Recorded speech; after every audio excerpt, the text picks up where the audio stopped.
Responding to the claim that animal testing is unnecessary for scientific research. My opponent's secondary claims are that animal testing is unnecessary because there are better alternatives to animal testing. Animal testing is unnecessary because it harms animals and they are not protected by the Animal Welfare Act. Animal testing is unnecessary because experiments and testing can go wrong. My response to her claims is that she fails to mention specific technological alternatives to animal testing and how they are beneficial. She fails to define what the Animal Welfare Act does and why it is ineffective in regards to animal testing, and instead relies on personal ethical standards rather than fact. She counters her own argument by claiming that animal testing should be completely disregarded because of the possibility that it can go wrong. By this standard, technological alternatives to animal testing should be disregarded because of the chance that it can go wrong. So to go in depth, her first point, animal testing is unnecessary because there are better alternatives to animal testing. She quotes PETA saying, researchers have developed a wide range of sophisticated computer models that simulate human biology and the progression of developing diseases. Studies show that these models can accurately predict the way that new drugs will react in the human body and replace the use of animals in exploratory research and many standard drugs tests. She starts off well, but then she just leaves it at this. We don't know what this new technology is. She fails to elaborate on the information and leaves the term completely vague.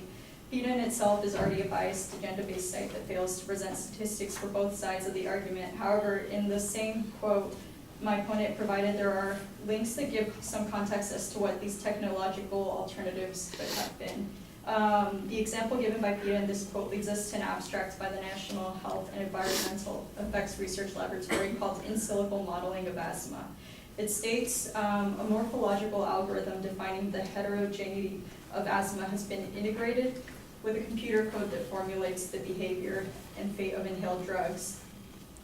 So basically they use a computer simulation instead of testing on animals. This gives us a nice definition of the alternative, but again, it fails to provide the method in contrast with animals. It just states that it's used for asthma.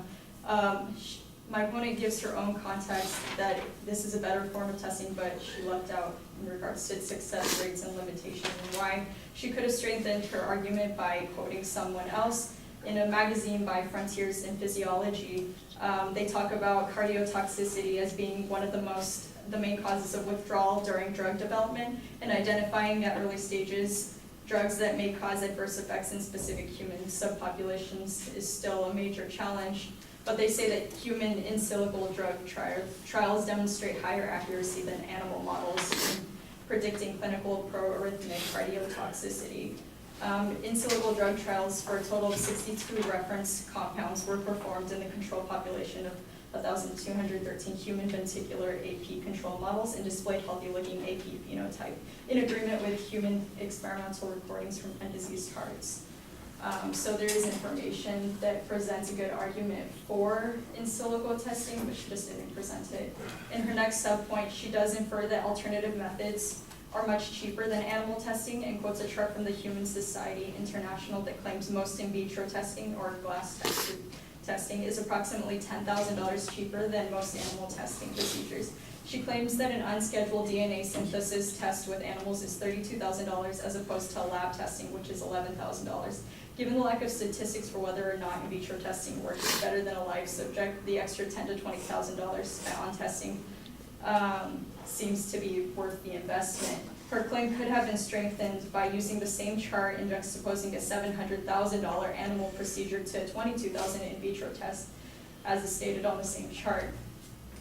This is a much more significant difference that would challenge someone to switch from animal testing to in vitro and in silico.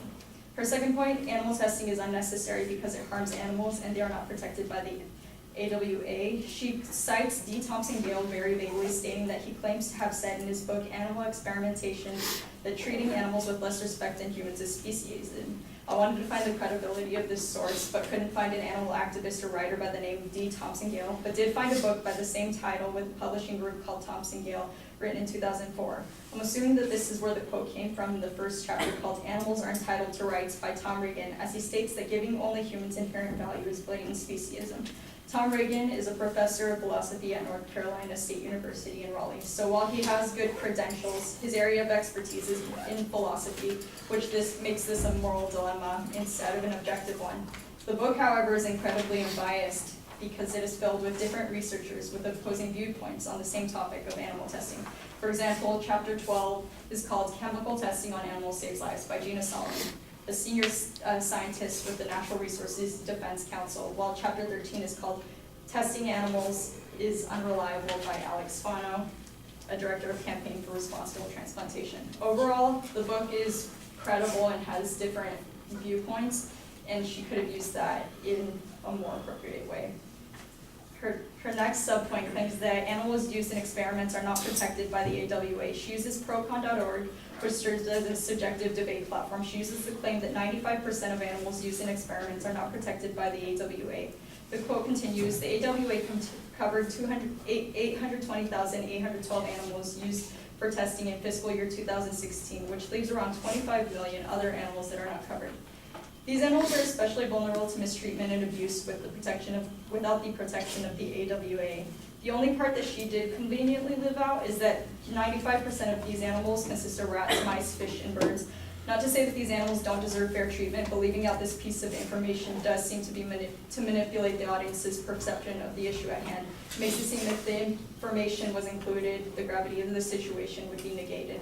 And to top that off, even though these animals aren't specifically covered by the AWA, they could be protected by other laws. And her final point, the animal testing is unnecessary because experiments and testing can go wrong. She quotes procon.org again, stating that an arthritis drug called Vioxx went on to cause more than 27,000 heart attacks. She could have strengthened her argument by citing another source, which claims that it actually killed over 60,000 Americans and 140,000 people worldwide. So overall, her stance is clear, and she has good arguments. They just get lost in the structure and in the reliability of the sources.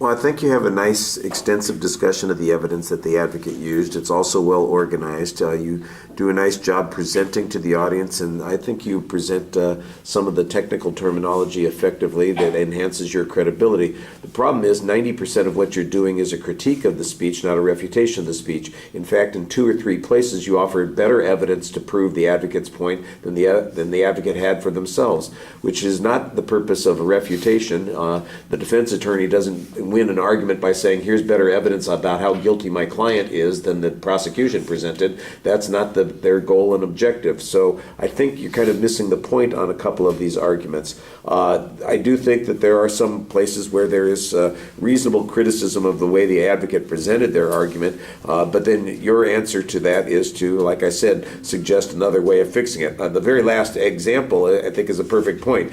When you said, we've got this, the Vioxx led to the death of 25,000 according to the advocate. Actually, if they'd used the evidence appropriately, it would have been 60,000 deaths. So how does that show that animal research is reliable or trustworthy or reaches an opposite conclusion to what the advocate presents? It doesn't. It just says, here's a better reason to believe what the advocate said in the first place. So, like I said, I think you're sort of missing the goal of the assignment on this in a lot of places. But like I said, it is well organized. I thought you explained yourself well. The problem is that you've missed the point of what the assignment is. All right. Thank you.